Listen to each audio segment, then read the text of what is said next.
నమస్తే, welcome to our channel. Congress పార్టీలో సంచలన పరిణామం చోటు చేసుకుంది.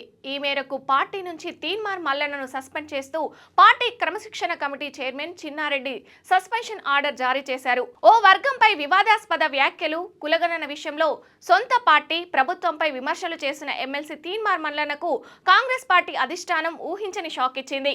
ఇప్పటికే పార్టీ వ్యతిరేక కార్యకలాపాలకు పాల్పడినందుకు గాను పార్టీ క్రమశిక్షణ కమిటీ ఆయనకు ఫిబ్రవరి 5న పార్టీ షాకోజ్ నోటీసులు జారీ చేసింది.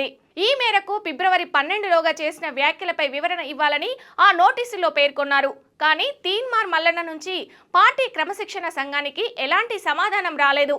అదేవిధంగా ఎమ్మెల్సీ ఎప్పటిలాగే కాంగ్రెస్ పార్టీ ప్రభుత్వంపై సోషల్ మీడియా వేదికగా పదే పదే ఆరోపణలు గుప్పిస్తున్నారు.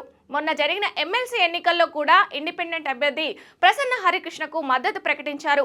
దీంతో పార్టీ వ్యతిరేక కార్యకలాపాలను పరిగణలోకి తీసుకొని తీన్మార్ మల్లన్నపై తక్షణమే పార్టీ నుంచి సస్పెండ్ చేస్తూ నిర్ణయం తీసుకున్నట్టుగా సస్పెన్షన్ ఆర్డర్లో పార్టీ క్రమశిక్షణ కమిటీ చైర్పర్సన్ చిన్నారెడ్డి పేర్కొన్నారు. కాగా తెలంగాణ కాంగ్రెస్ కు నూతన ఇన్ఛార్జిగా ఎన్నికైన మీనాక్షి నటరాజన్ హైదరాబాద్ కు వచ్చిన మరునాడే ఎమ్మెల్సీ తీన్మార్ మల్లన్నపై వేటు పడడం కాంగ్రెస్ పార్టీ శ్రేణుల్లో హాట్ టాపిక్ గా మారింది.